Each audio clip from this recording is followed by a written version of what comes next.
তো যেহেতু আমাদের ইন্ডিয়াটা বিভিন্ন ধর্মের মানুষ বসবাস করে এবং 85% আছে নন মুসলিম, তার মধ্যে 80% আছে হিন্দু দাদারা। তো রাস্তা দিয়ে যখন আমি যাই, অধিকাংশ ক্ষেত্রে শুধু পশ্চিম বাংলাতে প্রত্যেক বছর 2 লক্ষ পুজোর মণ্ডপ হয় দুর্গা পূজা। কত লক্ষ? 2 লক্ষ টাকা। এক একটা মণ্ডপে সরকার দেয় 50,000 টাকা শুধু অনুদান। কত কোটি টাকা? শুধু পশ্চিম বাংলার কথা বলছি, ভারতের কথা না। কিসের কথা বলছি বলেন তো?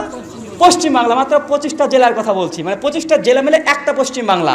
আসাম আছে, এটা আলাদা রাজ্য, বিহার আলাদা রাজ্য, ঝাড়খণ্ড আলাদা রাজ্য, পুরুলিয়া আলাদা রাজ্য। কথা বুঝতে পারছেন? মানে আপনারা যেমন শুধু জেলাতে বিভক্ত, আমাদের রাজ্য তো বিভক্ত। তাই এটুকু না বুঝতে ভাববেন যে ভারতবর্ষের 2 লক্ষ হতেই পারে, যে না, এটা পশ্চিম বাংলার কথা বলছি।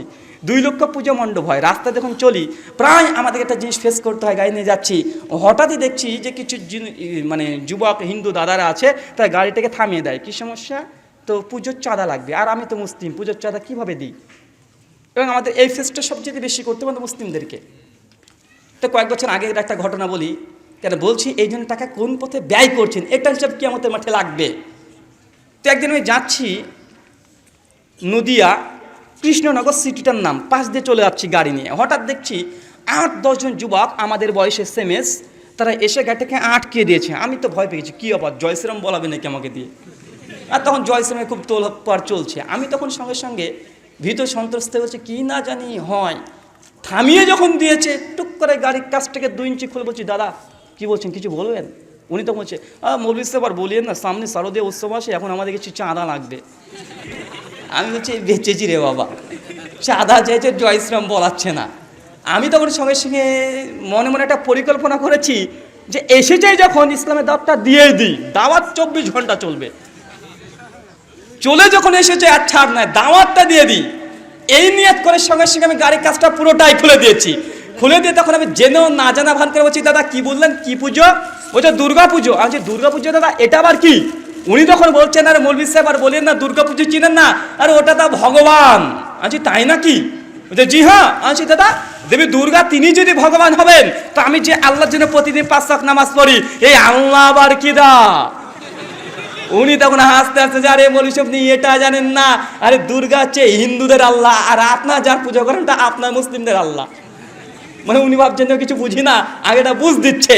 আমি তখন বলছি, দাদা আমি তো 2টো কোম্পানিতে বিশ্বাস করি না, একটাতে বিশ্বাস করি। আজ দাদা তখন আমাকে বলছে, আরে মৌলভী সাহেব বলিয়েন না, যত মত তত পথ। আমি তখন প্ল্যানে আছি যে কীভাবে দাওয়াত দিই। বলছেন যত মত তত পথ। আচ্ছা দাদা দেখুন, মত পথ মেলা হতে পারে, তবে সত্য পথ একটাই, হাজা সিরাতে মুস্তাকিম, এটা পথ হবে হতে পারে না। উনি তখন বলছে, ঠিক আছে মৌলভী সাহেব, কত টাকা করবো বলেন, বলে ধরেছে এবার কলম, ওই যে বুকগুলো থাকে না, চাঁদা কাটা রসিদ বুককে ধরেছে, মৌলভী সাহেব কত টাকা কাটবো বলেন। আমি তখন বলছি, বেটা আমাকে যে টাকা চাই, আর আমি চাই দাওয়াত দিতে।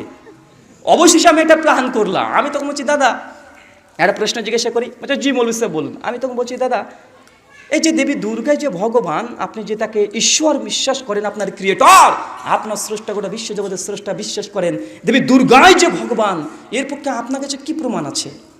যখনই এই কথা বলেছি, আরে মশে আশ্চর্য তো, দেবী দুর্গা ভগবান, এর জন্য প্রমাণ লাগে নাকি? আচ্ছা দাদা কেন প্রমাণ লাগবে না? এর জন্য প্রমাণ লাগে নাকি? ভগবান ভগবান, এর প্রমাণ কি? আমি তখন বলছি, দাদা দেবী দুর্গা যখন ভগবান প্রমাণ যখন দিতে পারছেন না, তো দাদা ধরুন আমি ভগবান। উনি তখন বলছেন, আপনি কেন ভগবান হতে যাবেন? আমি তখন বলছি যে আমি যে ভগবান না, তাহলে এটা প্রমাণ করেন। উনি তখন বলছেন, আরে মৌলভী সাহেব তর্ক করে কি হয়, বিশ্বাসে মেলায় বস্তু তর্কে বহুদূর। আমাকে প্রবাদ শোনায়। আমি তখন বলছি, দাদা দেখুন, যাকে আমি আমার স্রষ্টা বিশ্বাস করব, তাকে আমি টেস্ট করব না? অবশ্যই করব। ওনাদের মধ্যে একজন যুবক তখন চট করে উঠে বলছে, আরে মৌলভী সাহেব এগুলো তো নিজ নিজ ধর্মের ব্যাপার, বিশ্বাসের ব্যাপার। আচ্ছা দেবী দুর্গা ভগবান আমাদের ধর্মগ্রন্থে আছে, এই জন্য আমরা বিশ্বাস করি। বলছি তাই নাকি, ধর্মগ্রন্থে আছে? যে জি হ্যাঁ আছে। আজ কোন গ্রন্থে? বলছে কেন, আমাদের গীতাতেই আছে। আলহামদুলিল্লাহ, আমার কাছে সবসময় বই মজুদ থাকে। আমার গাড়িতে গীতা, রামায়ণ মহাভারত, পুরাণ, উপনিষদ, কোরআন, এমনকি বাইবেল সবগুলো পেছনে রেখে দিই। আমি সঙ্গে সঙ্গে ড্রাইভারকে বললাম যে ভাই পেছন থেকে গীতাটা নিয়ে আসেন।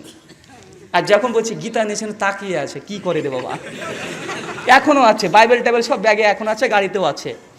আমি তখন সঙ্গে সঙ্গে বলছি ড্রাইভারকে, আমার ভাই পেছন থেকে গীতাটা নিয়ে আসেন। গীতাটা নিয়ে এসেছে, এনে আমার হাতে দিয়েছে। আমি তখন হিন্দু দাদার হাতে দিয়ে বলছি, দাদা এই নেন, এটা কি আপনাদের গীতা?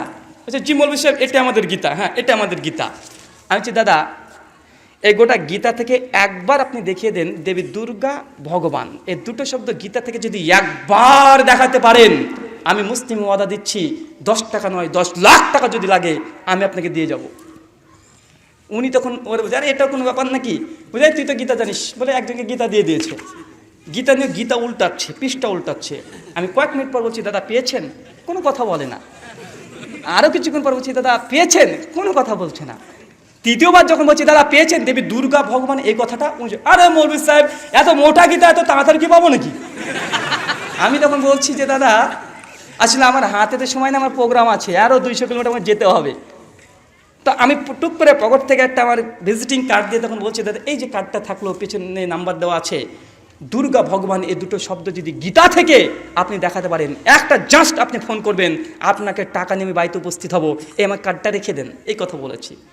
একজন সঙ্গে সঙ্গে দাদা ছিল, আরেকজন ছিল, ওর মধ্যে একজন বলছে মৌলভী সাহেব তার মানে কি আপনি আমাদের গীতা পড়েছেন? আচ্ছা দাদা দেখুন আমার মুখে তো দাঁড়িয়ে আছে, মাথায় টুপি আছে, আমরা যদি কোনো কথা বলি আপনারা মনে করেন যে আমাদের ধর্মের সমালোচনা করছে। তো দাদা আমি বলতে চাই না, তবে আল্লাহর কসম আমি গীতা কমপক্ষে বেশ কয়েকবার প্রথম থেকে শেষ পর্যন্ত পড়েছি। গীতার 18খানা অধ্যায় আছে, 700খানা শ্লোক আছে। গীতার শুধু বঙ্গানুবাদ আমার কাছে প্রায় 25খানা আছে, সংস্কৃত মূল টেক্সটও আছে, ইংরেজি ভার্সন আছে। কমপক্ষে যদি গীতাকে একত্রিত করতে যারা ব্যাখ্যা, তার তত্ত্ব, তার সন্দীবনী আরও যা আছে সবগুলো আমার কাছে আছে কমপক্ষে 40-এর অধিক। তো আমি এতবার পড়েছি, আমি এক জায়গা তো দেবী দুর্গা ভগবান তো দূরের কথা, দুর্গা শব্দই গীতাতে নাই, দুর্গা শব্দই গীতাতে নেই। উনি তখন একজন তখন বলছে মৌলভী সাহেব আসলে আমরাও জানি আসলে আমাদের এই হিন্দু ধর্মে মূর্তি পূজা বলে কিছু নেই। আমি তখন বলছি যে কাকে বুঝাচ্ছিলাম রে ভাই, এতক্ষণ সময়টা লস।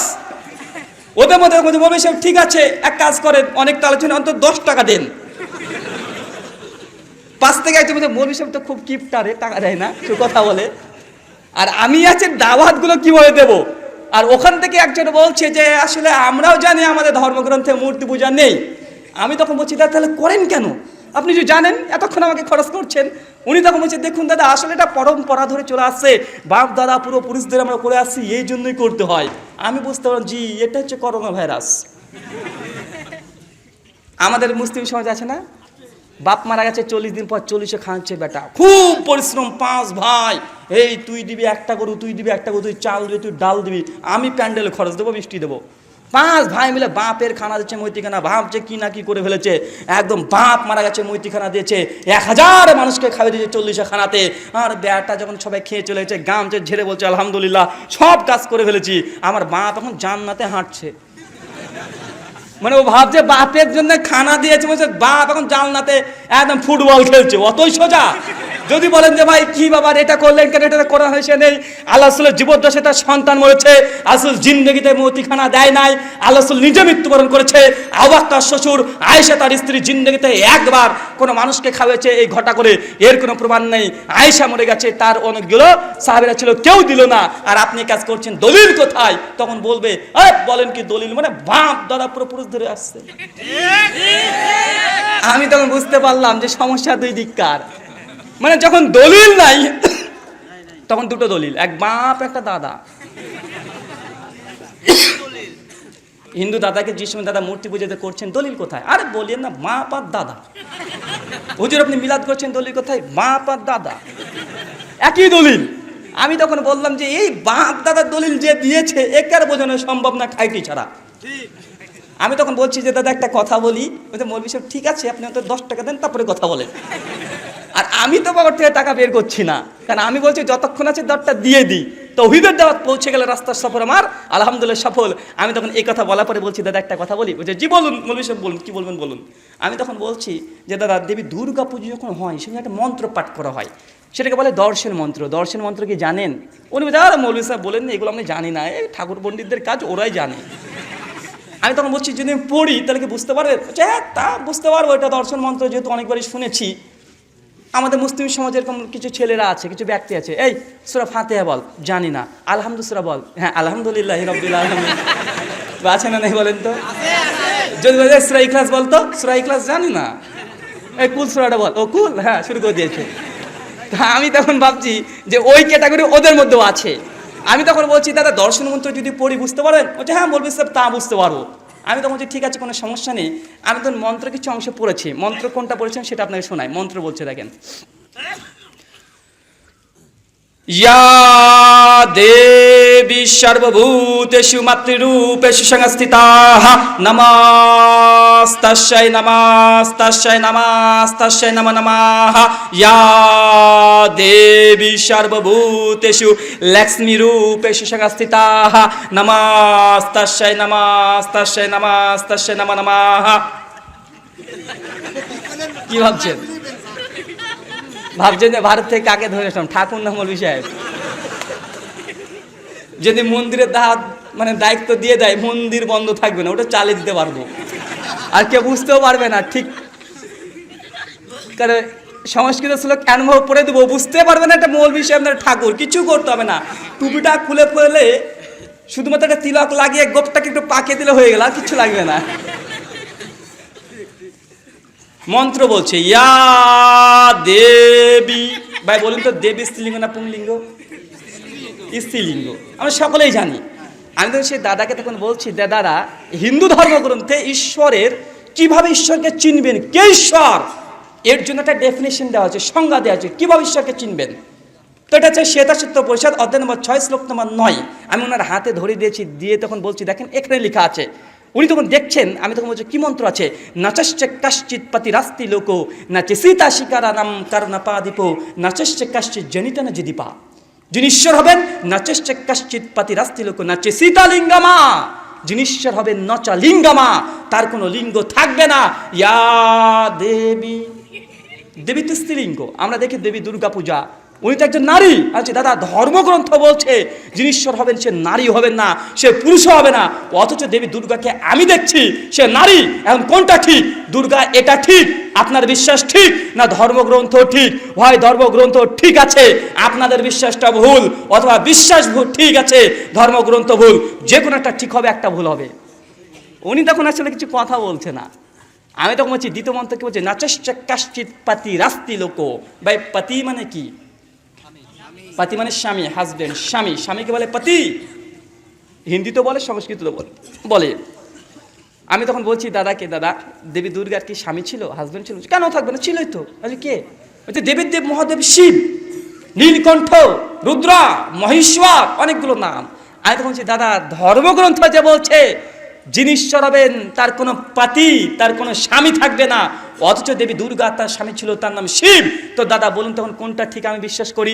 ধর্মগ্রন্থকে ঠিক বিশ্বাস করলে তো আপনাদের বিশ্বাসটাকে ভুল মনে হচ্ছে, আর বিশ্বাস যদি ভুল ঠিক মনে হয় তো ধর্মগ্রন্থকে মনে হচ্ছে ভুল। আর কোনটা ঠিক কোনটা ভুল আমি কীভাবে বুঝবো? উনি তখন বলছেন যে মৌলভী সাহেব আসলে বিষয়টা কি জানেন তো, এগুলো আসলে আমরাও জানি। আমি তখন বলছি জানি যখন আর কিছু করার নেই। তো বলছে মৌলভী সাহেব ঠিক আছে তাহলে আপনি যান। মানে উনি আর টাকা চাচ্ছেন না, মানে বুঝতে পারছেন আমি আর টাকা দেবো না। আমার যখন দাওয়াত কমপ্লিট, আমি তখন সেই যুবকদেরকে বললাম, হিন্দু দাদাদেরকে, দাদা ওই পাশে মিষ্টির দোকান আছে, চলুন একটু যাই। ওদের মধ্যে ভাবছি বাবা মিষ্টির দোকান বলে কেন? তো 10-12 জনের মধ্যে কিছু সংখ্যক 5-6 জন আমার সঙ্গে আসলো। আমরা গিয়ে আমি সঙ্গে সঙ্গে দোকানদারকে বললাম যে দাদা কিছু ঠান্ডা জাতীয় কিছু দেন, কিছু সিঙ্গারা দেন, সমোসা দেন, আর কিছু মিষ্টি দেন। তা আমরা বসে 5-6 জন মিষ্টি টিষ্টিগুলো খাওয়া দাওয়ার পরে আমি তখন কাউন্টারে চলে গেছি, বিল পে করছি। সেই সময় পকেট থেকে 300 সামথিং কিছু বিল হয়েছিল, আমি তখন দিয়ে দিয়েছি। তখন হিন্দু দাদার মধ্যে একজন তখন তাকে বলছে যে মৌলভী সাহেব আপনি তো আশ্চর্য মানুষ। আজি দাদা কেন, কি সমস্যা? উনি তখন বলছে আরে মৌলভী সাহেব আমরা তো ভেবেছি আপনি কিপটা, আপনি তখন থেকে 10 টাকা দিলেন না, এখন 300 টাকা দিয়ে দিলেন, আশ্চর্য মশাই। আমি তখন তাকে একটা কথা বলেছিলাম যে দাদা এই যে আপনাকে 300 টাকা খাওয়িয়ে দিলেন, 300 টাকা কেন 3 কোটি টাকা যদি আপনাকে আমি দান করে দিয়ে খাওয়িয়ে দিই, কিয়ামতের মাঠে আল্লাহ আমাকে 4 আনা পয়সার কোনো হিসাবের জন্য আল্লাহ আমাকে গ্রেফতার করবে না, পাকড়া করবে না। কিন্তু আজকে যদি 1 টাকা আপনাকে দান করতাম, এটা শিরকের গুনাহ, আমার জন্য জাহান্নাম অবধারিত হতো। 3 লক্ষ কেন 3 কোটি টাকা যদি লাগে আমি আপনাকে দিতে পারি, কিন্তু 3 পয়সা আপনাকে এই শিরকের জন্য আমি দিতে পারবো না। ওনাকে আর একটা কথা বলেছিলাম, এই যে আপনাকে যে ভিজিটিং কার্ড দিয়েছি এই কার্ডটা রেখে যান। আমার যে A+, যদি আমার A+, আমার ব্লাড গ্রুপ, যদি কোনোদিন আপনার রক্ত লাগে, আপনার পরিবারের কারো রক্ত লাগে, আমাকে একটা ফোন করবেন, আমি এসে আমার শরীর থেকে রক্ত দিতে রাজি আছি, কিন্তু 1 টাকা দান করতে রাজি নাই। কেন? আপনাকে রক্ত দিলে আমি নেকি পাবো, কিন্তু আপনাকে যদি 1 টাকা দান করি আমি জাহান্নামে যাব। এটা আমাদের থিওলজি, আমাদের ধর্ম, আমাদের বিশ্বাস বলছে। আপনি মানেন চা না মানেন, আমি তো আমার ধর্ম মানি।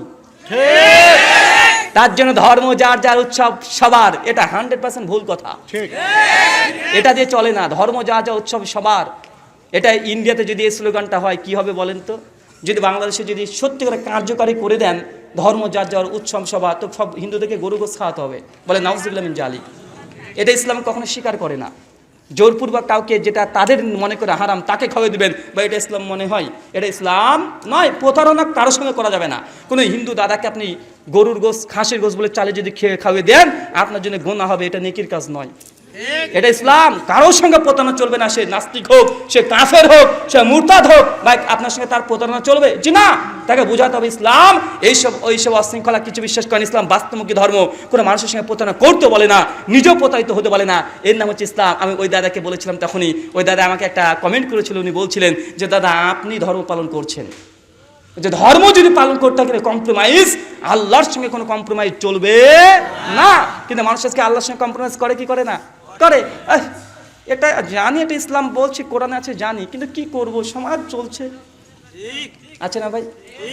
যদি আপনাকে এখনই বলি আপনার মেয়েটার যে বিয়ে দিলেন, এই যে আপনি যৌতুক দিয়ে দিলেন, এই যে যৌতুকটা দিলেন, এটা তো ইসলামে হারাম, কেন দিলেন? উনি তখন বলছে আমি জানি এটা হারাম, কিন্তু সমাজের জন্য করতে হয়। এই যে আপনার মেয়েতে ঢাক ঢোল পিটিয়ে একদম বিড়ম্বনা প্রকাশ করে যে আপনি অনুষ্ঠান করলেন, কেন করছেন? এটা ইসলামে হারাম।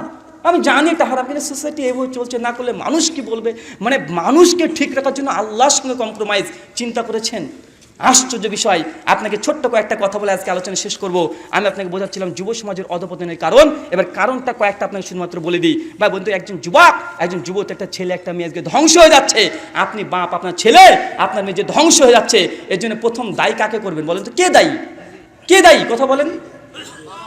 অনেকে আমাদেরকে ফোন করে বলে হুজুর আমার ছেলেটা কেবল বিয়ে দিয়েছি, 3 মাস হলো, আমাদেরকে ভিন্ন করে দিয়েছে, খেতে দেয় না, ওর মাকে সঙ্গে হেসে দিয়ে কাটতে গিয়েছে, হুজুরের ছেলেকে কি করব? আর আমাদের সুশীল সমাজ যারা আছে, আমরা তখন রেসপন্স করে, আমরা জাজমেন্ট করে কি বলি? যে কুলাঙ্গার একদম পাক্কা। বাপকে কেউ মারতে যায় রে, মাকে কেউ মারে, একদম কুলাঙ্গার, একদম বাজে ছেলে। ভাই বলি কি বলি না? বলি। ভাই এই জাজমেন্ট করার অধিকার আপনাকে কে দিয়েছে? এই জাজমেন্ট এটা সঠিক নয়। আপনি ইনসাফপূর্ণ আপনি জাজ করেননি, এটা সম্পূর্ণ, এটা আপনি আবেগ দিয়ে জাজ করেছেন। কি দিয়ে? আবেগ দিয়ে করেছেন।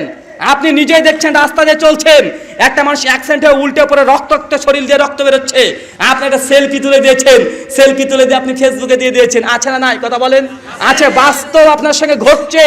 একটা মেয়ে অসুস্থ আছে, একটা ছেলে অসুস্থ আছে, তার হাত প্যাকেটে রক্ত গল গল করে বের হচ্ছে, আপনি ছবি তুলে আপনি ফেসবুকে লাইক কমেন্ট দেওয়ার জন্য আপনি ওখানে দুঃখ প্রকাশ করছেন, ছবি তুলে তাকে হেল্প না করে টুক করে বাইকটা নিয়ে চলে যাচ্ছেন। আছে না নাই? কথা বলেন। আবার সিনেমাতে দেখছেন নায়িকার পকেটে রক্তাক্ত হয়ে গেছে, আর ও বসে বসে কাঁদছে, নায়িকার পকেটে গেছে। আছে না নাই? কথা বলেন। মানে ওর সঙ্গে বাস্তব যেটা ঘটলো, ওই কোনো পেন, কোনো ব্যথা পায় নাই।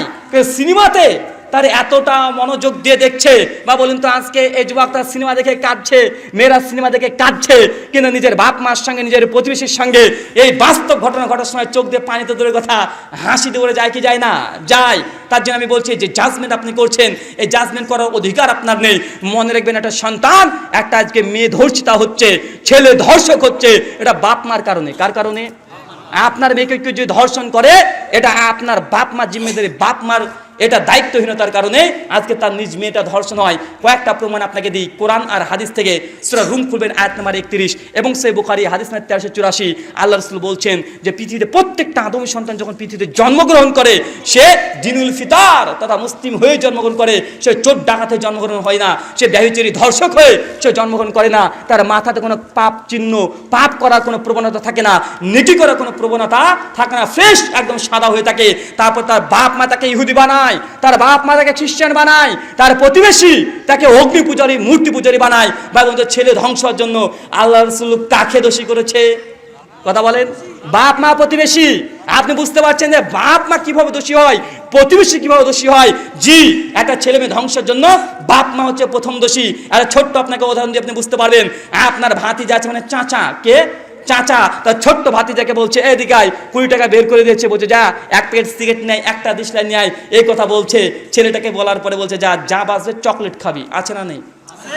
এই যে ছেলেটাকে ছোট্ট, তার নিজের চাচা, তার চাচা না তার বাপও বলে। আছে না নেই? বলেন।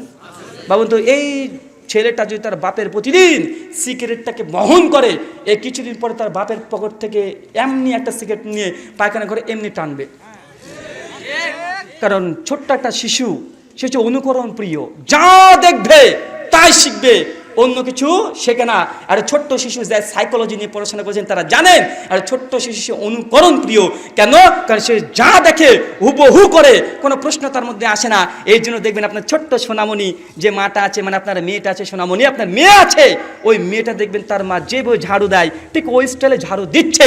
কোনোদিন ওর মা ওকে শেখায়নি, কেউ শেখায়নি, কিন্তু মায়ের মতো ঝাড়ু দিচ্ছে। কেন? ওর মাকে দেখেছে ওইভাবে। দেখবেন আপনার মেয়েটা সুন্দর করে রুটিটা বেলছে, এগুলো প্র্যাকটিস করছে। কেন করছে? ওর মাকে শিখেছে যে না, ওর মাকে দেখেছে, মাকে যেইভাবে দেখবে। আর ছোট্ট শিশু তার মাকে মনে করে আইডল, তার একটা ছোট্ট শিশু তার বাপকে মনে করে আইডল, যা দেখবে হুবহু করতে চায়। তাই বাপ মাকে যদি প্রতিদিন কন্টিনিউ দেখছে যে এইসব কাজগুলো করছে, ছেলে বড় হয়ে এই ছেলে এই কাজ করবে। এই জন্য বাপদেরকে বলি, আপনি বাবা আপনাকে ঠিক হতে হবে, আপনি মা আপনি ঠিক হতে হবে। আপনি যদি ঠিক না হন আপনার ছেলে ধ্বংস হয়ে যাবে, এই জন্য আপনি দায়ী। তার জন্য বলেছি, আপনার স্ত্রী যদি কোনো অন্যায় কাজ করে, খারাপ কাজ করে, আপনি আপনার ছেলের সামনে মারবেন না, আপনার মেয়ের সামনে মারবেন না, অশ্লীল বাক্য গালিগালাজ করবেন না। যদি আপনার স্ত্রীকে প্রতিদিন আপনার ছেলের সঙ্গে মারেন, এই ছেলে বড় হয়ে সে আপনাকে কোবাবে, আপনাকে ঠ্যাঙাবে। এই কথাই ঠিক। কেন? ওইভাবে শিখছে, কেন দেখছে যার মাকে কারণে অকারণে, ছোট কারণে বড় কারণে প্রতিদিন তার বাবা তার মাকে মারছে। এই যে একটা শিখে আসছে, এই ছেলে তার বাপের প্রতি কখনো শ্রদ্ধা ভালোবাসা থাকতে পারে না। এই ছেলে যখন বড় হবে, বাপ যখন একটু ফল করবে, ও একটা ঠাঁটে থাপ্পড় মেরে দিবে। কেন? সাইকোলজি এই কথা বলছে, ঠেকাতে পারবেন না। এটাই সিস্টেম, পৃথিবী আয়নার মতো, যেমন ব্যবহার করবেন তেমনই ফল পাবেন। যেমন ব্যবহার করবেন আপনি আপনার পরিবারের সঙ্গে, আপনার ছেলে হোক আপনার নাতি হোক, আপনি সেটাই ফিডব্যাক দিবে। এটাই পৃথিবীর নিয়ম। কেন? এটা আয়না, যা করবেন তাই পাবেন। এবার বিশ্বনবী একাধিক জায়গাতে বলেছে, এই জন্য বলেছে আপনার স্ত্রী যদি অন্যায় করে আপনার ছেলের সামনে মারবেন না। যদি স্ত্রীকে অশ্লীল ভাষায় গালিগালাজ করেন, এই ছেলে বড় হয়ে আপনাকে বাপকে ওয়ার বেটা বলে গালি দিবে। এটা বাস্তব, কেন? শিখেছে তো ওটা। অনেক মাদেরকে দেখেছি গ্রামগঞ্জে, আমি দেখেছি, কারণ প্রোগ্রামে বিভিন্ন জায়গাতে যেতে হয়। অনেক মাকে দেখছি তার মেয়েকে, আপন মেয়ে গর্ভে ধারণ করেছে 9 মাস কষ্ট দিয়ে, মেয়ে যদি কোনো অন্যায় করেছে গাল দিচ্ছে ওর বিটি বলে, অশ্লীল ভাষায় মেয়েকে সম্বোধন করে। আছে না নেই বলেন তো ভাই? আছে। এই মেয়ে যখন বড় হয়ে যাবে মাকে ওই ভাষায় গাল দেবে না? দেবে। এটা সমাজ। কেন? যা শিখেছে তাই বলবে। তাই বাপ মা যদি আজকে শুদ্ধ না হয়, বাপ মা যদি দায়িত্বশীল না হয়, জেনে রাখবেন এই ছেলে মেয়ে কখনো বড় হয়ে একটা আদর্শবান ছেলে মেয়ে হতে পারে না। তাই আমাদের আগে উচিত বাপ মাকে আগে ঠিক হওয়া। তাই আপনার সন্তানের সামনে কখনো আপনার বউকে, স্ত্রীকে কখনোই গায়ে হাত তুলে যদি অপরাধ করে, তাকে লোকালয়ে নিয়ে চলে যান। আপনাদের বাড়ির সবাই ঘুমে গিয়েছে, ছাদে নিয়ে চলে যান, মাঠে নিয়ে চলে যান, তারপর তার সঙ্গে জিজ্ঞাসাবাদ করেন, দরকার 2-1 মারেন। আপনাকে এই কথা বলছি, কিন্তু ছেলের সামনে কন্টিনিউ যদি মারেন, কারণে অকারণে আপনাকে যদি মারবে, এটাই ঠিক। আল্লাহ সুবহানাহু ওয়া তাআলা আমাদের পিতামাতাকে বোঝার তৌফিক দান করো, সকলে পড়ি আল্লাহুম্মা আমিন। পিতামাতার দায়িত্বহীনতার কারণে ছেলে সন্তান মেয়ে সন্তান ধ্বংস হয়ে যায়। একটা ছোট্ট আপনাকে শুধু পরিসংখ্যান দেবো। কি দেবো ভাই? বললাম পরিসংখ্যান। ছেলে মেয়ে যে ধ্বংস হয়ে যাচ্ছে আপনি বিশ্বাস করেন না, আপনাকে বিশ্বাস করতে হবে। যদি বিশ্বাস না করেন, জেনে রাখবেন আপনার একটা ফল্ট আছে। আমাদের গোটা বিশ্বের রিপোর্ট বলছে, শুধু এটা আন্তর্জাতিক রিপোর্ট, বলা হচ্ছে একটা মেয়ে যখন কেবল মাধ্যমিক পাস করছে, মাধ্যমিককে কি বলেন আপনারা? এসএসসি যখন পাস করে, আমাদের আন্তর্জাতিক পরিসংখ্যান বলছে যেসব মেয়েরা তারা এসএসসি পাস করেছে তারা 68% মেয়েরা তারা মাধ্যমিক পাস করার পরে তারা কুমারিত্ব হারিয়ে ফেলে। মানে আপনার মেয়ে 11 ক্লাসে কেবল ভর্তি হয়েছে, জেনে রাখবেন 100টা মেয়ে যদি 11 ক্লাসে পড়ে, তার শতকরা 68% মেয়েরা তাদের কুমারিত্ব হারিয়ে ফেলেছে। কুমারিত্ব হারিয়ে ফেলেছে মানে ওই মেয়েগুলো সে শারীরিক সম্পর্ক অন্য পুরুষের সঙ্গে করে ফেলেছে। এটা আপনার মেয়ের রিপোর্ট, এটা কোরআন হাদিসের কথা না, এখন রিপোর্ট বলছে। কিছু করার নেই, ঠেকাতে পারবেন না। শতকরা 68% মেয়ে কেবল 11 ক্লাসে ভর্তি হয়েছে, তার আগে কোনো ছেলের সঙ্গে সে শারীরিক সম্পর্কে লিপ্ত হয়ে গেছে। এটা আন্তর্জাতিক রিপোর্ট। এখন আপনি চিন্তা করে দেখেন, আপনার মেয়ে কি ধর্ষিতা মেয়েকে পুষছেন, না আপনার একটা শুদ্ধ মেয়ে? সেটা একটা বাপ হিসেবে আপনার জিম্মেদারি। বা এটা কোরআন হাদিসের কথা না যে বিশ্বাস করবেন, কারণ কোরআন হাদিসকে আপনি বিশ্বাস করেন না ভাই। আন্তর্জাতিক রিপোর্ট তো বিশ্বাস করেন, পরিসংখ্যান তো বিশ্বাস করেন। আপনার স্ত্রীর রিপোর্ট আরও ভয়ঙ্কর, মানে আপনার বউ যাকে কাছে আপনি প্রতিদিন যান, তার পেছনে খরচ করেন, এই রিপোর্ট আরও ভয়ঙ্কর। আমাদের ভারত, বাংলাদেশ, পাকিস্তান এবং আন্তর্জাতিক মহল এই যে রিপোর্ট আছে, প্রত্যেকটা রিপোর্ট আমি এখানে নিয়ে এসেছি। আমি মানে বিশেষ করে যখন বাংলাদেশের প্রোগ্রাম করি তখন বাংলাদেশের রিপোর্টগুলো আমি ব্যবহার করি। চিন্তা করে দেখেন, আশ্চর্য হয়ে যাবেন। এই যে প্রথম আলোতে তারা বলছে যে শতকরা 69% নারী আর 68% পুরুষ বিয়ের পরে পরকীয়ায় লিপ্ত বাংলাদেশে। দেখেন আপনাদের ব্যাপার। পরকীয়া মানে জানে, মানে আপনার বউটা অন্য কোনো ছেলের সঙ্গে শয়, এটা বাংলা ভাষায় কথা। অথবা আপনার বউটা ঠিক শোয়ার মতো পরিস্থিতি পায় নাই, এই জন্য সে মেসেঞ্জিংয়ে মেসেজ করে, তার শরীরের নোংরা নোংরা ছবিগুলো সেন্ড করে অন্য পুরুষকে, এটা একটা বউ করে। মানে বাংলাদেশের 69% রিপোর্ট দিচ্ছে এটা আমার কথা। প্রথম আলো এটা ছাপিয়েছে এই তো এপ্রিল মাসে 2020। আর 68% পুরুষ এই করে। মানে আমাদের মা বোনদেরকে বলছি যে আপনার স্বামী, শতকরা 68% স্বামী বিয়ের পরেও অন্য কোনো মেয়ের সঙ্গে শারীরিক সম্পর্কে আবদ্ধ আছে, এটা বাংলাদেশের রিপোর্ট, এটা আমার কথা। এখন আপনি দেখেন এই যে পরকীয়া হচ্ছে কেন, যেসব নারীরা পরকীয়া করেছে আর যেসব স্বামীরা পরকীয়া করেছে তাদের একটা ইন্টারভিউ নেওয়া হয়েছে, সেই ইন্টারভিউ প্রকাশ করেছে। প্রথম কথা হচ্ছে যে একজন নারী, একজন মেয়ে কেন বিয়ের পরে পরকীয়া করে, একটা ছেলে কেন বিয়ে করার পরে পরকীয়া করে। প্রথম যে পয়েন্টটা তাদের প্রত্যেকের মুখে এসেছে, মেয়েরা বলছে যে আমার স্বামী আমাকে সময় দেয় না। কি দেয় না কথা বলেন? সময় দেয় না, টাইম দেয় না, তার টাইম নেই। আমি যদি ফোন করে আমার সঙ্গে কথা বলেন, 1 মিনিট কী হয়েছে, কী লাগবে, এটা লাগবে, আচ্ছা ঠিক আছে পাঠিয়ে দেবো, শেষ। তার সঙ্গে কোনো কথা শেয়ার করে না। আপনি যদি আপনার মেয়েকে ধর্ষিতা বানাতে না চান, আপনি যদি না চান যে আপনার স্ত্রীটা অন্য কারোর সঙ্গে সম্পর্কে জড়িয়ে যাক, আপনি একজন পুরুষ, আপনি যদি নিজের স্বামী হন, যদি আপনার স্ত্রীকে যদি রক্ষা করতে চান, তাহলে আপনার বউকে কন্টিনিউ সময় দিতে হবে। যদি ব্যবসা করেন, ব্যবসাতে কী হয়েছে কমপক্ষে থেকে সারাদিনের ঘটনা 5 মিনিটে আপনাকে বোঝাতে হবে। আপনার ভালো মন্দ ভবিষ্যৎ পরিকল্পনা সব আপনার স্ত্রীর সঙ্গে শেয়ার করতে হবে। যদি না করেন, জেনে রাখবেন এই বউটা অন্য কারোর সঙ্গে পরকীয়া করবে, এটাই ঠিক, এটা রিপোর্ট বলছে।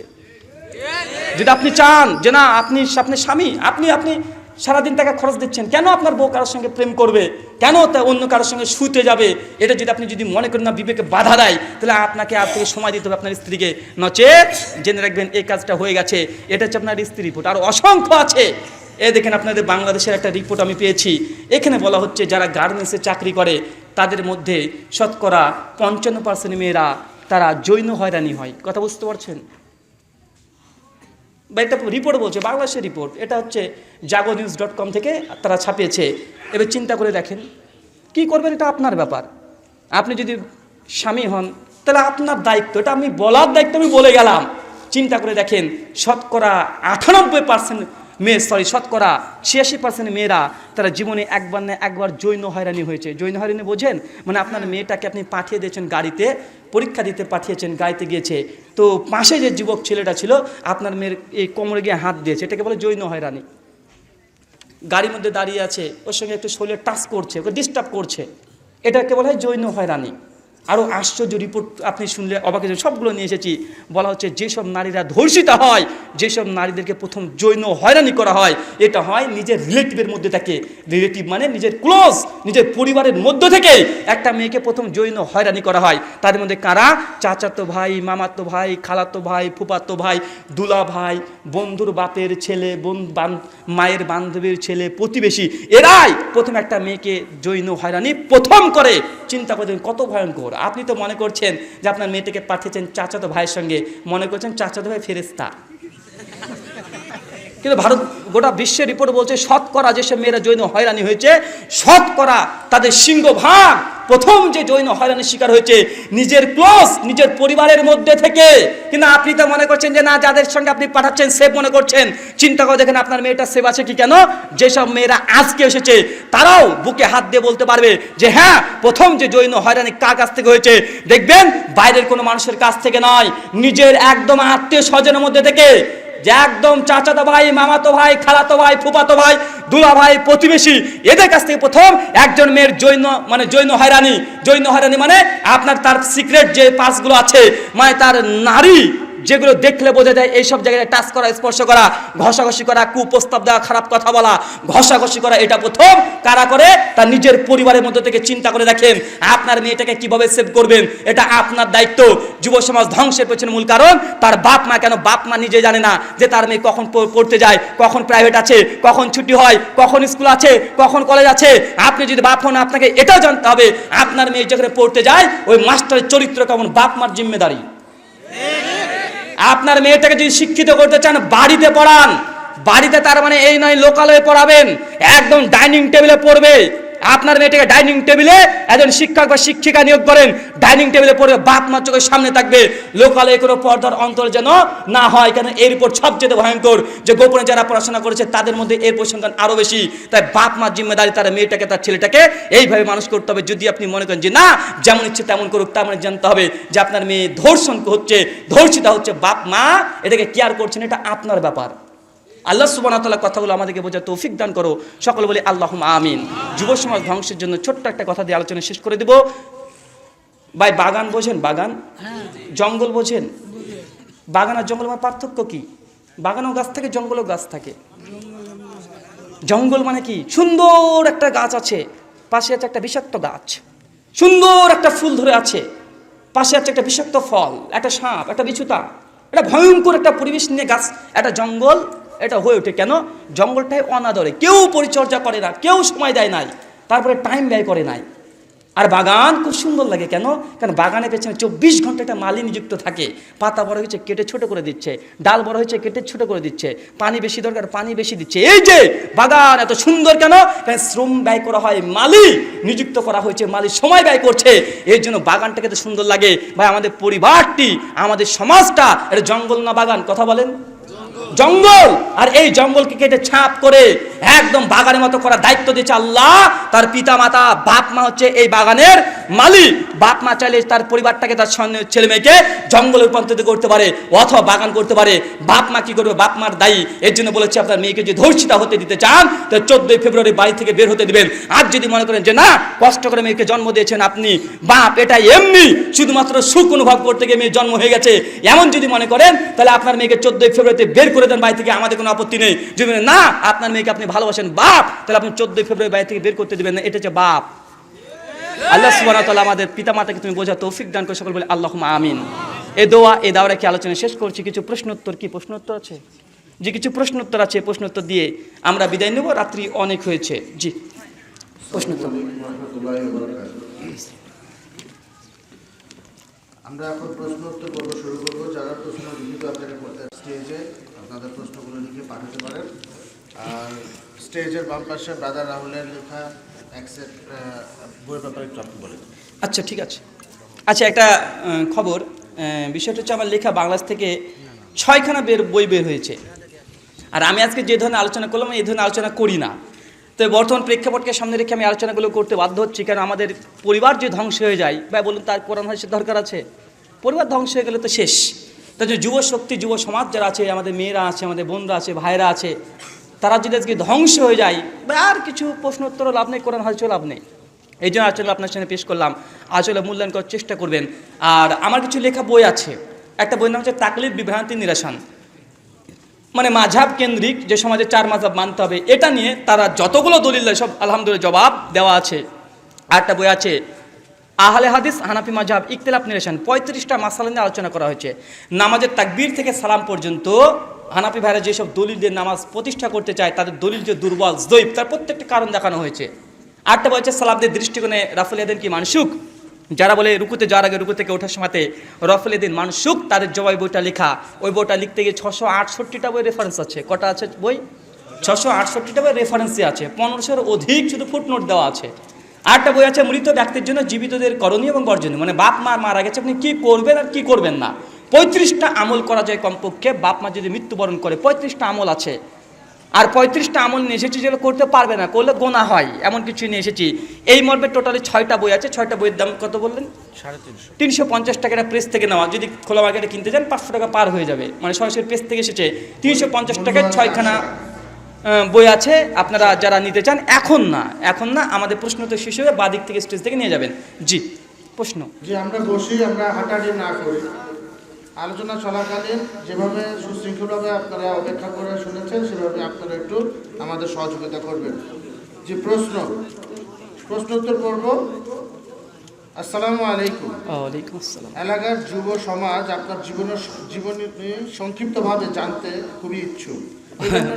ভাই প্রশ্ন করেছেন যে আমার সংক্ষিপ্ত জীবনী জানতে চান। ইনশাল্লাহ সংক্ষিপ্ত জীবনী আমি প্রশ্ন উত্তরের শেষে বলে দেবো একদম, ওটা বলেই আজকে আলোচনা সুন্নাতি দোয়ার মাধ্যমে শেষ হবে ইনশাআল্লাহ।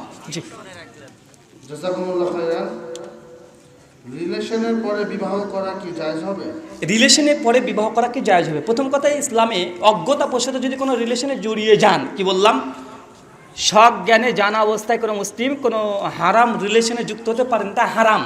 পবিত্র কোরআন সূরা ইসরা 17 আয়াত নম্বর 32 আল্লাহ বলছে, লা তাকরাবু জিনা, জিনা যে রাস্তায় আছে তার ধারে কাছে যেও না। মানে একজন অবিবাহিত পুরুষ নারী হোক আর বিবাহিত পুরুষ নারী হোক, সে একটা বেগানা নারীর সঙ্গে সে কোনো সম্পর্ক, প্রেম, ভালোবাসা, এই চোখে চোখে তাকানো, হাতে হাতে ঘষা, এগুলো করতে পারে না, হারাম। সুনান তিরমিজি হাদিস না 2263 আল্লাহ রাসূল বলেছে, একজন নারী একজন পুরুষ যখন লোকালে তারা বসে, তৃতীয় পক্ষ আরেকজন এসে তাদের মধ্যে সঙ্গী বন্ধু হয়ে যায়, ফ্রেন্ডশিপ করে, তার নাম হচ্ছে শয়তান। তাই বিয়ের আগে কোনো রিলেশন এটা হালাল নয়, সবগুলো হারাম। কিন্তু আপনি কোনো রিলেশনে যদি থেকে যান, আপনাকে বোঝানো দিলাম এই জন্যই যে একটা রিলেশন চলছে, আল্লাহর সন্তুষ্টির জন্য হয় ভঙ্গ করবেন অথবা রিলেশনকে কন্টিনিউ করবেন। রিলেশন কন্টিনিউ করতে হলে কি, যে তোমার সঙ্গে এখন ব্রেকআপ, তোমার বাপকে প্রস্তাব দেবো বিয়ের জন্য, বাপ যে রাজি হয় তোমার সঙ্গে বিয়ে করবো, অন্যথায় করবো না, এটা বোঝাতে চেয়েছি। জি। জাযাকুমুল্লাহ খাইরান। মসজিদের ভেতরে বসে এলাকার বিচার আচার কার্যক্রম চালানো জায়েজ কি? মসজিদের ভেতরে কোনো বিচার আচার করা যাবে কি? জি, মসজিদ হচ্ছে পার্লামেন্ট, এখান থেকে সমস্ত বিচার আজকাল এটা করা যাবে, তবে বিজনেস করা যাবে না। বিজনেস মানে ব্যবসা। সে বুখারী 918 নম্বর হাদিস, আল্লাহ রাসূল সাল্লাল্লাহু আলাইহি ওয়াসাল্লাম তিনি বলেছেন যে মসজিদ থেকে আজান ব্যতীত কোনো ঘোষণা দেওয়া যাবে না। অনেক সময় দেখবেন যে একটা মুরগি দিয়ে গেছে মসজিদে, বলছে মুরগি 300 টাকা, 350 টাকা, হারাম, করা যাবে না। মসজিদ ব্যবসার জায়গা না, ওটা মসজিদের বারান্দার বাইরে চলে যান, তারপরে ব্যবসাটা করা হবে। মসজিদে কোনো ব্যবসা হবে না। আমি মসজিদে ঢুকেছি, আমার একটা মোবাইল আছে, এই মোবাইলটা ধরুন যে মোবাইলটা আমার আছে, এই মোবাইলটাতে নামাজ পড়তে গিয়ে এসে নামাজে থুয়ে চলে এসেছি, থুয়ে এসে বাইরে চলে এসেছি, একটু মনে পড়ছে মসজিদে তো মোবাইলটা থুয়ে এসেছি, মসজিদে ঢুকে পড়েছি, ঢুকে তখন বলছি যে ভাই আমার একটা মোবাইল ছিল, আপনারা কেউ পেয়েছেন? আমার এই কথা যারা শুনবেন, যারা শ্রোতা থাকবেন, মুসল্লি থাকবে, তারা বলবে আল্লাহ তুমি রুহুল আমিন ভাইয়ের মোবাইলটা যেন না পাই, বদদোয়া করতে হবে। এটা ইসলাম, এটা করতে হবে। বিষ্ণু বলেছে যে মসজিদ থেকে যদি কোনো হারানো জিনিসের বিজ্ঞপ্তি ঘোষণা দেয়, তাহলে তার জন্য উল্টো বদদোয়া করতে হবে। এই জন্য আমরা এই হাদিসের ভিত্তিতেও বলি, যেসব মানুষ মৃত্যুবরণ করেছে তাকে মসজিদ থেকে মাইকিং করে জানানো যাবে না। জি। জাযাকুমুল্লাহ খাইরান। আমরা জানি সুদ গ্রহণ হারাম, কিন্তু সুদ প্রদান কার্যক্রম কি হারাম? ওয়ালাইকুম আসসালাম রাহমাতুল্লাহি ওয়া বারাকাতুহু। ওই যে একই উত্তর দিয়ে দিয়েছে এর আগেই, যে জেনা করা হারাম, ব্যবসা করা হারাম নয়। মানে আপনি যে জেনা করেন না, আপনি বেশ্যালয় খুলে বসে আছেন, তো ভাই সুদের সঙ্গে জড়িত 8 শ্রেণীর মানুষরা সমান অপরাধী। সুনান ইবনে মাজাহ হাদিস নম্বর 3379 এবং 91 আল্লাহ রাসূল বলেছে যে সুদ লিখছে, যে সুদ দিচ্ছে, যে সুদ খাচ্ছে, এর সঙ্গে যত 8 শ্রেণীর মানুষ সমান পাপী। জি। ইট বা পাথর জাতীয় পদার্থ তৈরির আগে ক্রয় করা কি জায়েজ? ইট বা পাথর না, এখানে কিছু সিস্টেম আছে, কিছু সিস্টেম যদি শর্ত থাকে সেক্ষেত্রে এটাকে এক কথা উত্তর দেওয়া যাবে না, কেন এটা শর্তের উপরে ভিত্তি করে এক এক জায়গাতে এক একভাবে প্রচলিত আছে। তা আপনি কোন সিস্টেমে নিতে চাইছেন এটাকে বলতে হবে খাসভাবে, তারপরে সেটাকে নোট করে দেখতে হবে এটা জায়েজ কি না জায়েজ। কিছু শর্ত আছে জায়েজ, কিছু না জায়েজ। জি। হুজুর, জলসা বা মাহফিল সম্পন্ন করে বক্তাদের পারিশ্রমিক গ্রহণ করা জায়েজ কিনা? ওয়ালাইকুম আসসালাম রাহমাতুল্লাহি ওয়া বারাকাতুহু। ভাই প্রশ্ন করেছেন যে শরীয়তে ধর্ম প্রচার অথবা ধর্মের সঙ্গে সংশ্লিষ্ট কিছু অর্থ আদান প্রদান হয়। আমরা এখানে মাসলাগুলো খুব কম জানি, কিছু শুধু মনে করছে যে শরীয়তের সঙ্গে এর মাসলা মূল হচ্ছে ধর্মের সঙ্গে সংশ্লিষ্ট অর্থ আদান প্রদান। এটা 13 রকমের হয়। কয় রকমের? 13 রকমের। মানে একটা মসজিদে ইমাম নিযুক্ত করবেন, তাকে 10,000 টাকা আপনাকে বেতন দিতে হবে। এখন মসজিদের ইমাম, ও তো নামাজ পড়তে হবে ফরজ, কিন্তু নামাজ পড়ে যে টাকা নিচ্ছে এটা জায়েজ না জায়েজ, এই একটা মাসালা। একটা মাদ্রাসাতে একজন শিক্ষক কোরআন শিখাচ্ছে, হাফেজ কারি, এই যে কোরআন শিখে অর্থ আদান প্রদান, এটা জায়েজ না জায়েজ? আরও অর্থ আছে, এই যে আমরা বইগুলো লিখেছি, একটা মানুষ কোরআনটা লিখেছে, এই কোরআনটা ছাপাতে দেখা যাচ্ছে খরচ হয়েছে 120 টাকা, বিক্রি হচ্ছে 160 টাকা, যে 40 টাকা লাভ করছে কোরআন বিক্রি করে, প্রিন্টিং। এই কোরআনটা ব্যবসা আদান প্রদান, তথা এটা তো ধর্মের সঙ্গে সংশ্লিষ্ট, এটা তো কোরআন না ভাই? এটা কি জায়েজ না জায়েজ?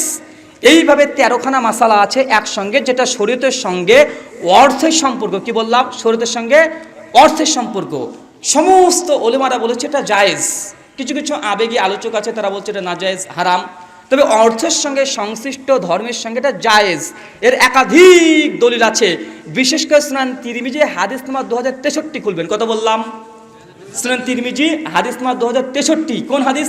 ওই একটা হাদিস আছে যে কোনো এক সাহাবা রাদিয়াল্লাহু তাআলা আনহু তার রাস্তায় যাচ্ছিলেন, একটা ইহুদি বা অন্য কোনো জামাতরা আসছিল, তাদের বস, তাদের বাদশাহ, তাদের সর্দারকে একটা বিচ্ছুত আবার সাপে দংশন করেছিল। এসে তখন বলছে সাহাবীকে যে আমাদের সর্দারকে সাপে দংশন করেছে, আপনি কি ঠিক করে দিতে পারবেন? আপনার মধ্যে কি এমন কেউ আছে? তো একজন ব্যক্তি বলল যে আমি পারবো। তো বলছে ঠিক আছে করে দেন। তখন ওই সাহাবী তখন বলছে যে আমাদেরকে তাহলে একটা শর্ত আছে। কি শর্ত? বলছে 30 খানা বকরি মানে ছাগল লাগবে। কয়টা? 30 খানা। তখন ওই 30 খানা ছাগলের বিনিময়ে ওই সাহাবী কোরআন পড়ে ফুঁক দিয়েছে। কি পড়েছে? সূরাতুল ফাতিহা আর শিফা, আরোগ্য দানকারী সূরা, এটা পড়ে ফু দিয়েছে। ওই 30টা ছাগল নিয়ে তখন আল্লাহ রাসূলের কাছে চলে গেছে। আল্লাহ রাসূল ঘটনায় এই ঘটেছে, আমি 30টা ছাগল নিয়ে এসেছি। আল্লাহ রাসূল তখন বলছে তুমি কিভাবে জানলে যে সূরা ফাতিহাতে ভালো হয়ে যাবে? সাহাবী তখন বলছে আল্লাহ রাসূল আমি জানতাম, বিশ্বাসে আমি করে দিয়েছি, তো ভালো হয়ে গেছে আলহামদুলিল্লাহ। আল্লাহ রাসূল বলছে ঠিক আছে আমার জন্য একটা ছাগল রেখে যাও। এই হাদিস থেকে দলিল নিয়েছি ইমাম শাফিঈ, ইমাম আহমদ, ইমাম মালিক। এই হাদিস থেকে দলিল নিয়েছি ইমাম জুহরি, ইমাম সুফিয়ান সাউরি, ইব্রাহিম নাখই। এরা হচ্ছে তাবিঈর জামাত। ইমাম শাফিঈ এরা জামাতরা পুরো তারা দলিল নিয়েছে ধর্মের সঙ্গে অর্থের আদান প্রদান এটা জায়েজ। ভাই বলুন তো মোহরানাতে কি দিতে হয়? মোহরানা অর্থের সঙ্গে এটা অর্থ না? একজন সাহাবীকে একজন সাহাবী বলছে আল্লাহ রাসূল, ওই মেয়েটা আল্লাহ রাসূলকে একটা মেয়ে এসে বলছে যে আল্লাহ রাসূল আমি আপনাকে বিয়ে করতে চাই। আল্লাহ রাসূল তাকে বললো যে না, কোনো কথা বলে না, মেয়েটা চলে যাচ্ছে। একজন সাহাবী বলছে আল্লাহ রাসূল আমি করবো। সুনান ইবনে মাজাহ বর্ণনা কিতাবুন নিকাহ 13 নম্বর হাদিস। তো আল্লাহ রাসূল তখন বলছে ঠিক আছে কি মোহরানা দিবে? তো আল্লাহ রাসূল কিছু নেই, কিছু নেই, হ্যাঁ একটা আংটি নিয়ে আসো। আল্লাহ রাসূল আংটি নেই, লোহার একটা আংটি নিয়ে আসো। আল্লাহ রাসূল তাও নেই। তো কিছুই নেই, তো কি আছে? তো একটা লুঙ্গি আছে। আসলে যারে লুঙ্গি যদি দিয়ে দাও তো তুমি তো উলঙ্গ থাকবে, আর তোমার বউ বলে তুমি উলঙ্গ থাকবে, আর তুমি বলে তোমার বউ উলঙ্গ থাকবে, লুঙ্গিতে কি হবে? এই কথা যখন বলেছে বিয়ের জন্য কোনো মোহরানা নেই, সাহাবী চলে যাচ্ছে। আল্লাহ রাসূল তখন ডাকছে শোনো, এসেছে তো কোনো কোরআনের আয়াত জানো? জি জানি। কি জানা? রহমান জানি। ঠিক আছে বউকে এটা মোহরানা দিয়ে দাও। কোরআন দিয়ে মোহরানা। মুসা ইসলাম মোহরানা কি ছিল? 8 বছর 9 বছর শ্বশুরের খেটে দেওয়া, ছাগল চড়িয়ে দেওয়া। তো এইসব দলিলগুলো মুহাদ্দিসগণ নিয়েছে, ইমাম বুখারী, ইমাম বাইহাকি নিয়ে এই সমস্ত সমস্যার সমাধান দিয়েছে যে একজন মুয়াজ্জিন আজান দিয়ে টাকা নিতে পারে কি পারে না, একজন ইমাম ইমামতি করে টাকা নিতে পারে কি পারে না, মাদ্রাসার যত শিক্ষক আছে তারা ধর্ম শিক্ষা দিয়ে টাকা নিতে পারবে কি পারবে না, একজন বক্তা সে আসছে সে টাকা নিতে পারবে কি পারবে না, যতগুলো ক্যাটাগরি আছে কোরআন বিক্রি করে ইনকাম মানে লাভ করা যাবে কি যাবে না, সমস্ত উলেমা আমার জানা মতে কেউ দ্বিমত করে নাই। যারা একটু এটা নিয়ে ডিপলি পড়েছে, কেউ গবেষণা যারা করেছে তারা কেউ জায়েজ নাজেজ বলে নাই। প্রথম যে নাজেজ বলেছেন তিনি ইমাম আবু হানিফা। কি বললাম? ইমাম আবু হানিফা। কিন্তু আমাদের হানাফি ভাইরা এই ফতোয়াটার মানে না। এই দলটা কোথায়? তাফসিরে মারিফুল কোরআন নাম শুনেছেন? সূরা বাকারা সূরা 2 আয়াত নাম্বার 41। এই তাফসিরে দেখবেন একদম শেষের দিকে বাঁ দিকে 22 থেকে 26 নম্বর লাইনে দেখবেন লেখা আছে ইমাম আবু হানিফার নিকটে মাদ্রাসায় কোরআন শিক্ষা দিয়ে অর্থ আদান প্রদান এটা হারাম। মানে যত কওমি মাদ্রাসা আছে তারা হানাফি মাযহাব মানে তো ইমাম আবু হানিফার ফতোয়া অনুযায়ী এটা হারাম, কিন্তু আহলে হাদিসদের মানহাজ অনুযায়ী এটা জায়েজ। কেন? কারণ এটা সালাফরা কেউ ইখতিলাফ করেনি। আরেকটা জিনিস মনে রাখতে হবে, এখানে মূল কথা হচ্ছে যেসব আলোচকরা আসছে, বক্তারা আসছে, এখানে বক্তারাও কিছু কড়াকড়ি করে আর কিছু কমিটি যারা আছে তারাও কড়াকড়ি করে, মানে দুজনের মধ্যে থেকে সমস্যা আছে। এই জন্য আমার একটা আলোচনা আছে যে বক্তা এবং শ্রোতা এই বিষয়ের উপরে আলোচনাটা শুনবেন, ওখানে বুঝতে পারবেন। যেন আপনি আমাকে ডেকে এসেছেন কোথা থেকে বলেন তো ভাই? ইন্ডিয়া থেকে। এখন আমাকে ইন্ডিয়া থেকে শুধুমাত্র ঢাকা পর্যন্ত যদি আসি আমার ইন্ডিয়ান 70,000 টাকা আগে খরচ হয়ে যায়। কত টাকা? ওই হিসাবটা আপনার নাই। কেন বলেন তো? আমাকে প্রথমে একটা ভিসা করতে হয়, ফ্লাইটে আপ ডাউন করতে হয়। ফ্লাইটে আপ ডাউন ধরেন আগে 15,000 টাকা, ভিসা 10,000 25,000 টাকা। আমি আমার বাড়ি মুর্শিদাবাদ থেকে কলকাতা বিমানবন্দরে আসছি, 10,000 টাকা লাগবে কি লাগবে না ওখান থেকে বলেন? আমি কি চাই উড়ে চলে আসবো নাকি রে ভাই? ফেরেশতা নাকি? আবার যে বাংলাদেশে ফিরে যাব আবার 10,000 টাকা লাগবে না, বাড়িতে যেতে হবে রে ভাই, আমার বাড়ি তো আর বাংলাদেশে না। তো 10 20 শুধু ওদেরকে গাড়ি ভাড়া 15,000 টাকা লাগে, আগে হচ্ছে ফ্লাই ভাড়া, এদিকে প্রায় 35,000 টাকা, আর এদিকে কমপক্ষে 10,000 টাকা এদিকে ভিসাতে লেগে যায়। মানে শুধুমাত্র 45-50,000 টাকা শুধুমাত্র রুপি। এটা যদি আবার বাংলাদেশে টাকা করেন কত হবে বলেন তো ভাই? প্রায় 70-75,000 টাকা। এটা ঢাকা পর্যন্ত আসতে, ঢাকা থেকে যদি পাবনায় আসি বা রাজশাহী যাই বা দিনাজপুরে যাই, আবার যে গাড়ি আছে গাড়ি নিয়ে তারপরে ঢাকা থেকে আসতে হয়, তো আরও ধরুন 10,000 টাকা এমনি নিবে, তারপরে খরচ এগুলো আপনার। মানে আমাকে আগে ঢাকাতে পৌঁছাতে হলে বাংলাদেশি কমপক্ষে 75 থেকে 80,000 টাকা খরচ করতে হয়। এটা হচ্ছে আগে খরচ। তারপরে এসে একটা প্রোগ্রামে অ্যাটেন্ড করতে হয়। তাই আপনারা মনে করতে পারেন যে একজন বাংলাদেশি বক্তা আর ইন্ডিয়া বক্তা যে বিদেশ থেকে ডেকে নিয়ে আসছেন তার খরচটা, এটা আপনাদেরকে আগে থেকে বুঝে নেওয়া উচিত। আর আপনারা যদি মনে করেন যে না হুজুরটা টাকা নিচ্ছে, এ টাকা নিয়ে মানে কী না কী করছে, জি ভাই হিসাব করে দেখবেন যে লাস্ট পর্যন্ত কিছুই থাকে না। মানে আমাদের সঙ্গে একটু সফরে গিয়ে দেখবেন যে কী আছে আর কি নেই। অনেকে মনে করতে পারেন যে বক্তা এসেছে, ভাই বাংলাদেশে যদি আমরা প্রোগ্রাম করতে এসে খুব বেশি হলে 10টা প্রোগ্রাম করলাম, 10টা প্রোগ্রাম করছি, কমপক্ষে 15-16 দিন থাকতে হয়।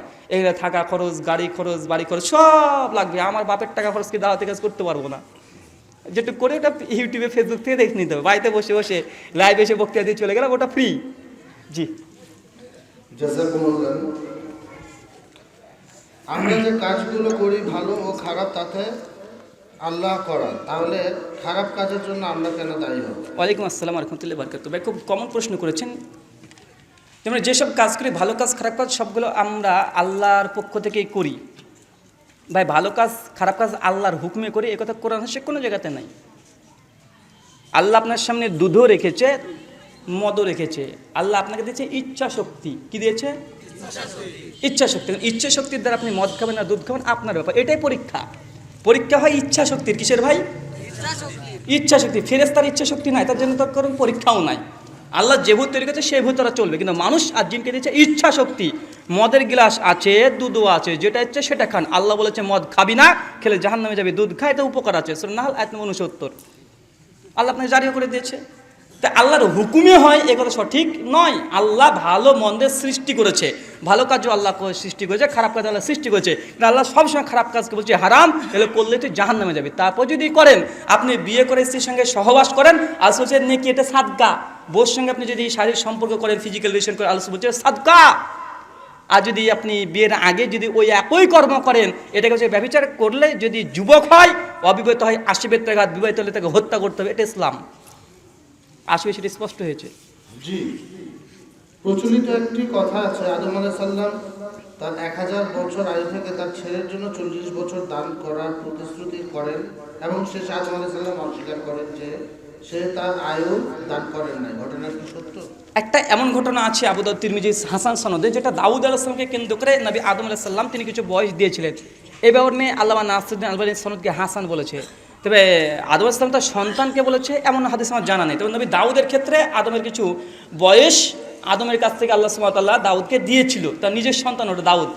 দাউদ কি আদমের সন্তান না? মানে আদম আমাদের সবার পিতা কে? আদম আলাইহিস সালাম। ওই সূত্রে এই সন্তান যদি হয় তাও ঠিক আছে। জি, শিয়া সম্প্রদায় সম্পর্কে কিছু জানতে চাই। শিয়া সম্পর্কে কি জানতে চান? শিয়াদের প্রথম আকীদা হচ্ছে সমস্ত সাহাবীরা কাফের, মাত্র 5 জন বাদ দিয়ে। কয়জন? যাকে বলে 5 পাঞ্জাতন। একটা আল্লাহ রাসূল মুহাম্মদ সাল্লাল্লাহু আলাইহি ওয়াসাল্লাম, হাসান, হোসেন, ফাতেমা, এই যে 5 জন আছে এরা বাদ দিয়ে সমস্ত সাহাবীরা কাফের। সমস্ত না, বরং আয়েশাও কাফের, আবু বকরও কাফের। বলে নাউযুবিল্লাহি মিন জালিক। এখন ইন্টারনেটে চলে যান, লিখেন শিয়া ফিয়ার্স, যদি এইটুকু লেখেন দেখবেন তারা নামাজ পড়ছে, নামাজ পড়ে তারা মোনাজাত করছে, কোনোতে নাজাত যখন পড়ছে তখন বলছে আয়েশা ও আবু বকর ফিন্নার। বলে নাউযুবিল্লাহি মিন জালিক। নামাজে বলছে আয়েশা আবু বকর তারা জাহান্নামে যাবে। আমাদের ভারতের হায়দ্রাবাদে শিয়াদের তৎপরতা সবচেয়ে বেশি। ওরা আশুরা 10 তারিখ, মানে আমাদের ভাষায় মহরম মাসের 10 তারিখে দেখবে শিয়ারা হাই হোসেন হাসান করে বুক চাপড়ায় না? বুক চাপড়ায়। আমাদের ওই বিশেষ করে বানারসে, হায়দ্রাবাদে ওই সাইডে শিয়ারা অনেক বেশি। ওই দিন কী করে জানেন? আরে ছাগলের বাচ্চা নিয়ে আসে, তারপরে ভালো করে খাওয়ায়, খাওয়ানোর পরে ওই ছাগলের বাচ্চাকে গরম পানির মধ্যে চুবায়, আর তার নাম রাখে আয়েশা। বলে নাউযুবিল্লাহি মিন জালিক। মানে তাদের এত রাগ, দেখেন ছাগলের নাম দিয়েছে আয়েশা। তারপর ছাগলের বাচ্চা গরম পানিতে চুবিয়ে এইভাবে শুধুমাত্র তার শরীর থেকে লোমগুলোকে তুলছে, কষ্ট দিচ্ছে। মানে আয়েশা রাদিয়াল্লাহু তাআলার উপরে এতই রাগ যে তার একটা ছাগলের বাচ্চার নাম রাখে। আরেকটা অনুষ্ঠান তারা করে, দেবেন ইন্টারনেটও পেয়ে যাবেন, ইউটিউবে সার্চ করে শিয়াদের মানে বিশেষ করে মহরম মাসের কেন্দ্রীয় অনুষ্ঠানগুলো, এইসব আয়োজন তারা করে। আর একটা কুকুর নিয়ে আসে, কুকুরের নাম রাখে ওমার। নাউযুবিল্লাহি মিন জালিক। কুকুরকে প্রচুর পরিমাণে খাওয়াতে, বন করে ঘোরাতে তাকে ছুঁড়ে ফেলে দেয়। এটাকে বলা হয়, এটাকে বলা হচ্ছে ওমার, মানে শাস্তি দিচ্ছে। বলে নাউযুবিল্লাহি মিন জালিক। বা বলেন তো এই শিয়াদের সঙ্গে ঐক্য হবে? হিন্দুদের সঙ্গে ঐক্য করা ভালো, কিন্তু এদের সঙ্গে ঐক্য করা ভালো হবে? কথা বলেন। মানে এরা এতই নিকৃষ্ট, তাদের কথা আছে, এত নিকৃষ্ট কথা আছে। এরা প্রথম সূচনা করেছে যে কোরআন হচ্ছে 90 পারা। আমাদের কাছে যে কোরআন আছে এটা আসলে আসল কোরআন না, আসল কোরআন ছিল আলীর কাছে। তারা আলী রাদিয়াল্লাহু তাআলা আনুকে মনে করে ইনি আসলে নবী ছিলেন, কিন্তু ফেরেশতা জিবরাইল ভুল করে আলীকে নবুয়ত দেওয়া বাদ দিয়ে আল্লাহর নবী মুহাম্মদকে দিয়েছে। বলে নাউজুবিল্লাহ মিন জালিক। এ যে মাতলামি দাবি তাদের। তারা আলী রাদিয়াল্লাহু মনে করে আল্লাহ, যখন খ্রিস্টানরা মনে করে ঈসা আলাইহিস সালাম আল্লাহর পুত্র, তখন আল্লাহকে বলে তারা মুশকিল কুশা, মানে সমস্ত ভালো মন্দ করার ক্ষমতা আলীর আছে, বলে নাউজুবিল্লাহ। এই জন্য তো দেখবেন গ্রামগঞ্জে এশিয়াদের প্রভাব এত ছিল, এখনো আমাদের মধ্যে থেকেও আছে অনেকে, কোনো মানুষ পরিশ্রম করছে, খুব কঠোর পরিশ্রম করছে, ভারী জিনিস তুলছে, বলছে ইয়া আলী। কেন বলে বলেন তো? ইয়া আলী মানে কাকে ডাকছে? আলীকে ডাকছে, আল্লাহকে নয়। কেন? এই উপমহাদেশ ভারত, বাংলাদেশ, পাকিস্তান, এই সম্পূর্ণ প্রায় 750 বছর মুসলিমরা শাসন করেছে, তাদের অধিকাংশ ছিল শিয়া। তাদের এই আকীদা আমাদের এখনো রন্ধে রন্ধে প্রবেশ করেছে, এই জন্য ইয়া আলী বলছি। বিস্তারিত জানার জন্য দুটো আলোচনা আছে। এক শিয়া আকীদা লিখবেন বাংলাতে, ব্রাদার রাহুল হোসেন, শিয়াদের আকীদা।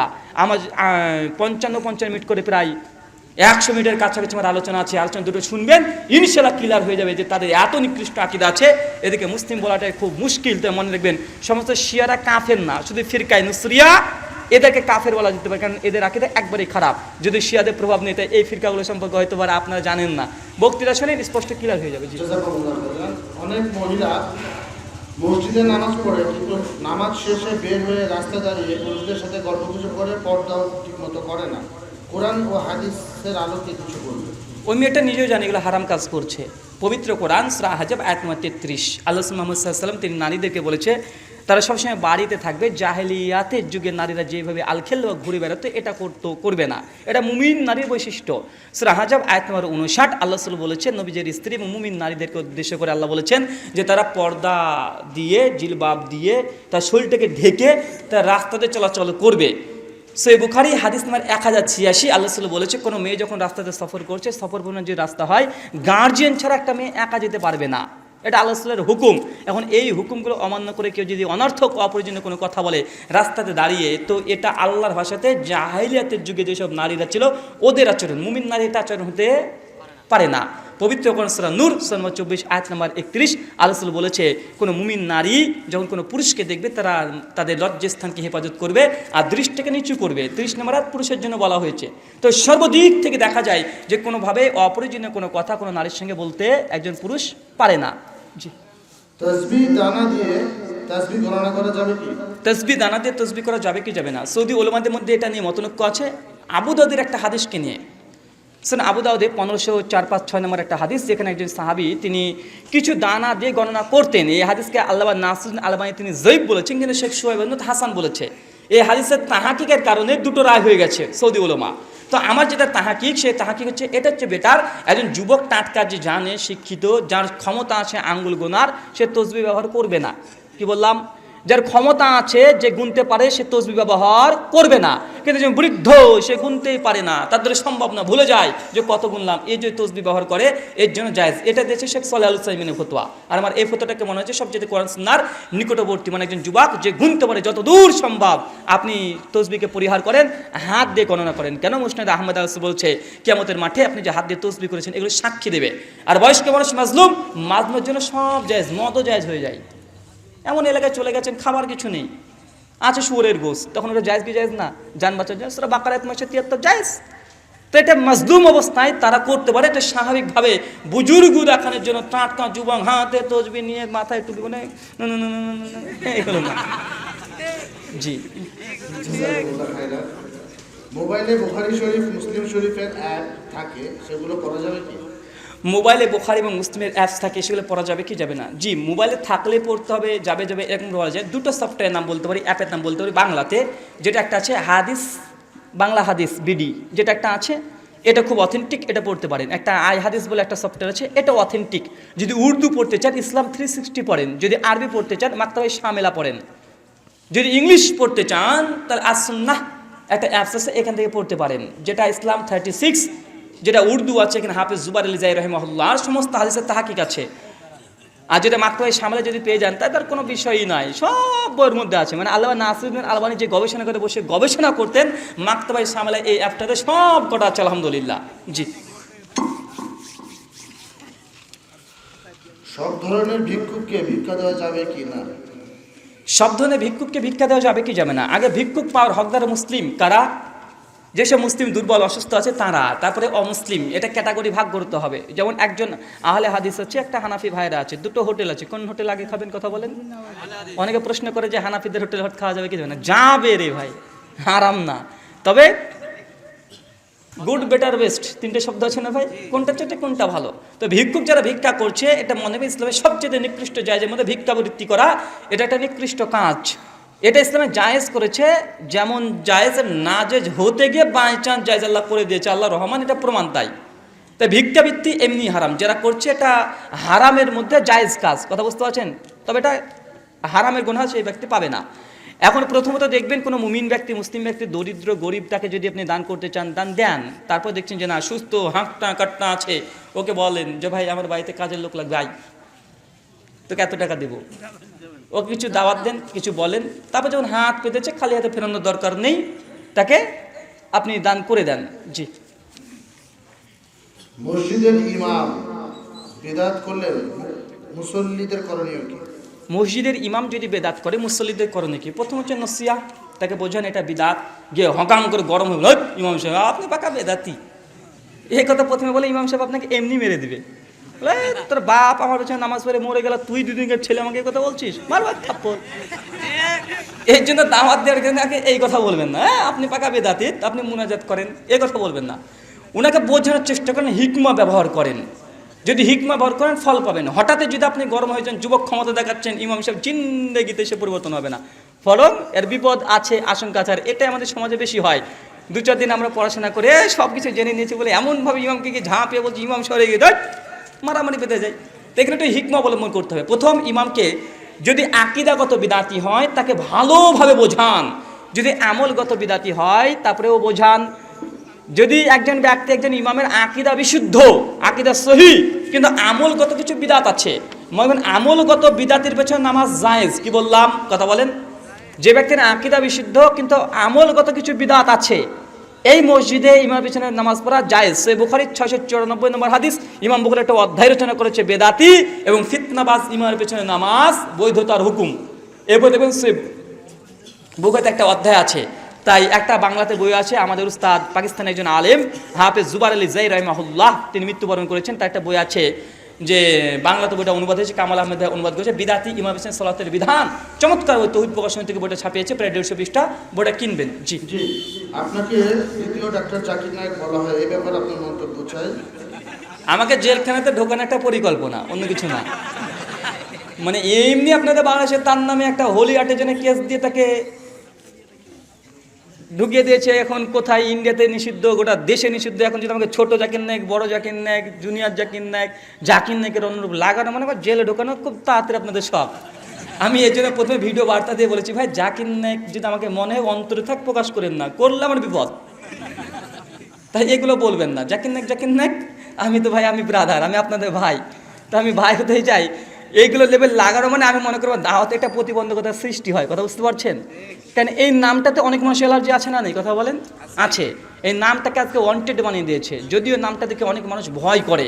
কিছুদিন একটা ভিডিও দেখবেন, গত পরশুদিন আমার ফেসবুক থেকে আমি একটা পোস্ট করেছি। জে স্মিথ বলে একজন ব্যক্তির নাম, একজন খ্রিশ্চান পাদ্রী। ও একটা ভিডিও কনফারেন্সে বলছে, গোটা বিশ্বের যখন জন্য এখন আন্তর্জাতিক একটা ভয় হচ্ছে ডক্টর জাকির নায়েক, একজন খ্রিশ্চান বিশেষজ্ঞ, যিনি আরবি ভাষায় পাণ্ডিত্য অর্জন করেছে। এই জে স্মিথ সম্পর্কে জানেন না, ইউটিউবে জে স্মিথ লিখবেন। প্রথম সে কোরআনকে ডিফারেন্ট ভার্সন দাবি করেছিল। কোরআনকে কি দাবি করেছিল?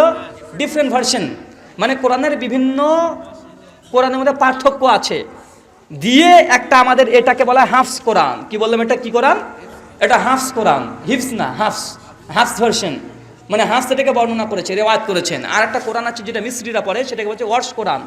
তো ওয়ার্স কোরআন আর হাফস কেনার মধ্যে কিছু কিরাতগত পার্থক্য আছে। যেন আমরা পড়ি ইনজাকুম ফাসিকুম বিনাবাইয়িন ফাতাবাইয়ানু, এটা আমরা পড়ি সূরা হুজুরাতের 6 নম্বর আয়াত। আর ওয়ার্স কোরআনে আছে ইনজাকুম ফাসিকুম বিনাবাইয়িন ফাতাসাব্বিতহু, আয়াতের পরিবর্তন, কথা বুঝতে পারছেন? আমরা পড়ি কি তাবারাকাল্লাযী বিয়াদিল মুলক, অর্শে আছে তাবারাকাল্লাযী বিয়াদি মালিক। মানে এরকম কিছু শব্দের পরিবর্তন আছে। আর ওই জে স্মিথ প্রথম কোরআন থেকে এগুলোকে বের করে যে কোরআনের মধ্যে ডিফারেন্ট ভার্সন, উনি একজন খ্রিস্টান, কেন ডক্টর জাকির নায়েক তিনি বলেছিলেন যে বাইবেলের মধ্যে বিভিন্ন ভার্সন আছে, তাই ও আবার কোরআন পরে কোরআনের ভার্সনগুলো বের করেছে।